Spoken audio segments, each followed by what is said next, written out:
देवा तुझं नाम रे. 21,600 श्वास होतात. श्वासावर नाम कसं जपायचं मामा नेहमी सांगतात ग्रुपवर. आणि आपणही जपायचं आपल्या मनाने. त्याला अनंत नाम आहेत. देवा दत्ता म्हटलं तरी चालते, ओम सोहम म्हटलं तरी चालते. झोपताना तू मी, आनंद मालक मी, तू मी, काही म्हणा, पण त्याचा डोक्यामध्ये ध्यास राहू द्या. भक्ती सफल झाल्याशिवाय होणार नाही, नाही का. श्वासात देवा तुझं नाम रे, माझ्या हृदयात कर तू आराम रे. भगवंताला हृदयामध्ये आराम करण्यासाठी सगळ्या गोष्टी बरोबर असल्या, एसी पंखा कूलर असलं तर देव मस्त आराम करतील आपल्या हृदयामध्ये. देवदेव सोरीला निद्रेला जाणार नाहीत, पण आपल्या हृदयामध्ये निद्रेला येतील. कारण आपल्या हृदयामध्ये स्वच्छता तशीच पाहिजे, नाही का. काम, क्रोध, मद, मत्सर ह्या गोष्टी पाहिजेच नाही. तर भगवंत आपल्या हृदयामध्ये, दत्त महाराज आपल्या हृदयामध्ये आराम करतील. नाही तर आपलं कसं राहतंय, दत्तप्रभू दत्तप्रभू दत्तप्रभू दत्तप्रभू. शेजारच्या पोराला नोकरी लागली, दत्तप्रभू अमुक तमुक. शेजारी सोयाबीन जास्त झालं, अमुक तमुक, नाही का. ह्या गोष्टी, हे कचरा आपल्या हृदयामध्ये नसला पाहिजे. माळ करताना वेळी पण आपण जेव्हा संप्रदायात आलो तेव्हापासून आपल्या स्वभावात फरक पडलाच पाहिजे, तरच आपला फायदा आहे. आपण या आनंद संप्रदाय नावाच्या शाळेमध्ये जेव्हा कान फुकून ऍडमिशन घेतो तेव्हापासून आपण अभ्यासाला लागतो. याचं त्याचं ऐकून माळ करतो, 10 विनंत्या, पूजा, सत्य वगैरे करतो. परंतु अभ्यासही तसाच करावा लागते. शाळेमध्ये ऍडमिशन घेतल्यानं होणार नाही. शाळेमध्ये ऍडमिशन घेऊन अभ्यास करावा लागेल, तेव्हाच आपला पेपरवर चांगला सुटेल, तेव्हाच आपण पहिल्या नंबरला येऊ, नाहीतर येणार नाही. कोणी कोणी म्हणतात आपण नाही, आपल्यापैकी कोणीच नाही तसं, म्हणूनच इथं आलो, या पवित्र ठिकाणी म्हणूनच आलो. निरंजन माहूर म्हणजे त्या माहूरची ट्रू कॉपी. त्या माहूरला जसं आहे तसंच इथं सर्व आहे. बघा, कैलास आहे, अनुसय माता आहे, अत्री ऋषी महाराज आहेत, मठ आहेत, तळ आहे, रेणुका मातेचं मंदिर आहे, नाही का.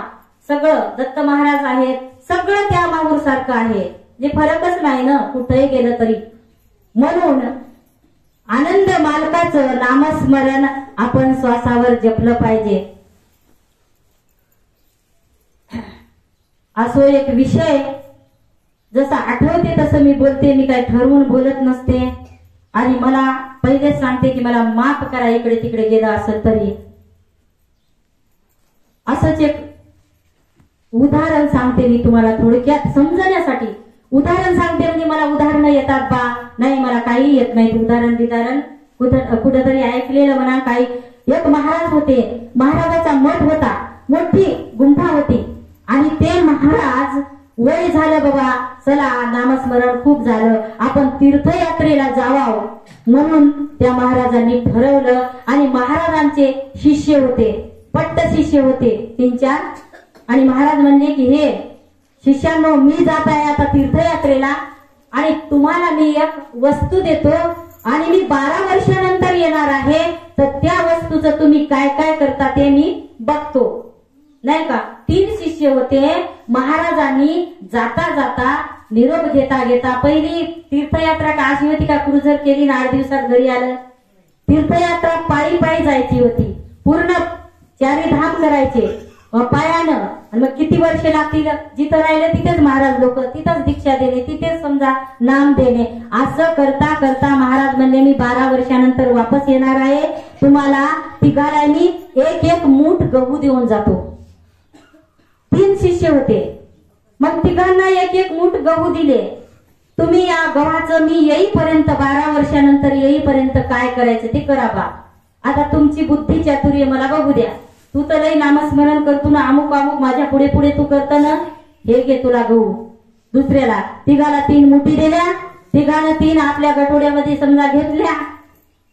एका भक्तानं काय केलं, महाराजानं गहू दिलेत आपल्याला, महाराजाच्या देवळाची म्हणजे झाडपूस वगैरे करत होता. एका भक्तानं काय केलं, ते गहू घेतले आणि देवापाशी ठेवले की महाराजाच्या हातचं धान्य आहे बा, त्याची रोज पूजा करायचा, बाकी काहीच नाही करायचा. माळ नाही, नामस्मरण नाही, काहीच नाही. त्या देवापाशी ठेवले, मस्त डब्बीत घालून अशा डब्यामध्ये त्याची पूजा करा, हार करा, त्याला अगरबत्ती करा, कारण महाराजांना दिलेला प्रसाद आहे. एका भक्तानं काय केलं की ते गहू विकले आणि म्हणजे त्याचं चला बा त्याच्यात वाढवा टाकला आणि 4-5 पत्रवळ्या जेव घातल्या की नाही, महाराज म्हणतात की अन्नदान करावं. ते तेव्हाच त्या गव्हाचं कुटाणा नको म्हणे, हे कुठं महाराज येईपर्यंत सांभाळत बसायचे. आणि एका सद्भक्तानं, एका शिष्यानं काय केलं, तेच गहू पेरले, मुठभर गहू पेरले वळभर रानामध्ये, त्याची सोय केली. पुन्हा त्याला उत्पन्न झालं, पुन्हा अजून तेच पेरले पोतभर गहू, पुन्हा त्याची सोय केली. महाराजाची जमीन होतीच मठाच्या भोवताल, पुन्हा ते गहू पेरले आणि वरचीवर दरवर्षी गहू पेरायचे, गव्हातलं उत्पन्न आलेलं अन्नदान करायचे, प्रचार प्रसार करायचे, मठाचं बांधकाम केलं, अन्नदान केलं. आणि तेच गहू पेरू पेरू मुठभर गव्हाचा एवढा मोठा कारभार केला की पूर्ण अन्नदान, पूर्ण दत्त नामाचा प्रचार प्रसार एवढा वाढवा केला. मुठभर गव्हाचा एवढं भयंकर वाढवलं त्यानं की म्हणजे महाराज पुन्हा वापस आले तर महाराजाला मठ ओळखायला आला नाही. एका भक्तानं त्या गव्हाचं बीज पेरून एवढी प्रगती केली. मग हे नामरूपी बीज आहे आपल्याला प्रत्येक भक्तापाशी आनंद मालकांनी किंवा आपल्या गुरुदेवांनी नामरूपी जे नाम दिलं आहे आपल्याला, नामरूपी धन म्हणा, नामरूपी बीज म्हणा, ते बीज दिलेलं आहे. तर त्या बीजाला आपण हळद कुंकू लावून पूजा करायची का घरातल्या घरात? मग त्या एका भक्तांना जसं त्या मुठभर गव्हाचा प्रचार प्रसार करून त्या मुठभर गव्हाचा खूप फायदा केला, खूप शिष्यमंडळी झाली महाराजांच्या माघाऱ्या, स्वतः प्रवचन कीर्तन करून भक्तांना बोध करू लागला तो एकच शिष्य आणि खूप प्रगती केली फक्त त्या मुठभर गव्हावरून. तर मग तसंच आपल्यालाही आहे, मुठभर गहू म्हणजे नाम दिलेला आहे आपल्या गुरु महाराजांनी आणि त्या गव्हाचा आपल्याला प्रचार प्रसार करून पेरणी करून त्याचं वाढवायचं आहे. म्हणून हे ग्रुप आहेत, सप्ते आहेत, कीर्तन आहेत, भक्त निवास बांधणे आहे. भक्त निवास बांधण्याचं कारण काय आहे की आपल्या आनंद मार्गाचे भक्त आले पाहिजे, राहिले पाहिजे, नामस्मरण केलं पाहिजे. हे आहे की त्या मुठभर गव्हाचा जसा उद्धार केला त्या भक्तानं, तसाच आपणही ग्रुपद्वारे, मोबाईलद्वारे उद्धार केला पाहिजे. हे गावोगाव कीर्तनाला, प्रवचनाला फिरणं माझंही लेडीजचं किती कठीण आहे, पण मला छंद आहे, मला राहवल्या जात नाही. कोणी म्हणतात ताई काय घेता बाबा, काय घेता म्हणू नका, मला काय तसं आवडत नाही. म्हणजे पहिले तर घ्यायची नाही, काहीच घ्यायची नाही. एक माझंही सांगते. आणि एका जागी मोठा कार्यक्रम होता, एका मध्येच तिचा फोन आला मला की ताई मोठा कार्यक्रम आहे, तुम्हाला छंद आहे ना?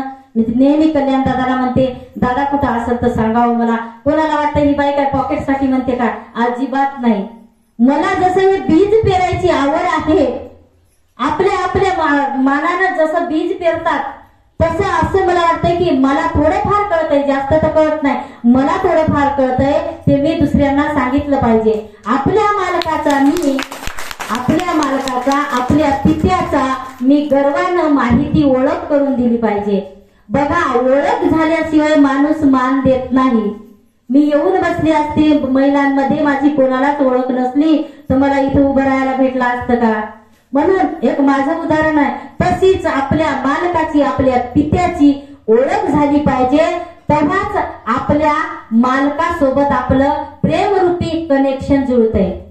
आणि आपला वारंवार त्याचे गुणगान ऐकून भजनाद्वारे, पदाद्वारे, पूजेद्वारे, प्रवचनाद्वारे, सत्संगाद्वारे, ग्रुपद्वारे, मोबाईलद्वारे हे वारंवार त्याची चर्चा आपण ऐकतो, त्याची वार्ता आपण ऐकतो. म्हणून आपलं त्याच्यावर जास्तीत जास्त प्रेम बसतं.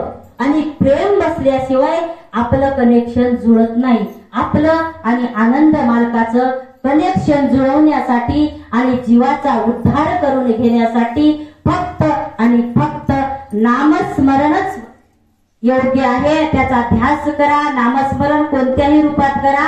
नवविधा भक्तीचे प्रकार आहेत. नवविधा भक्ती कोणत्याही रूपामध्ये करा. झालं टाइम? एवढं बोलून मी माझं प्रवचनाला इथंच विराम देते.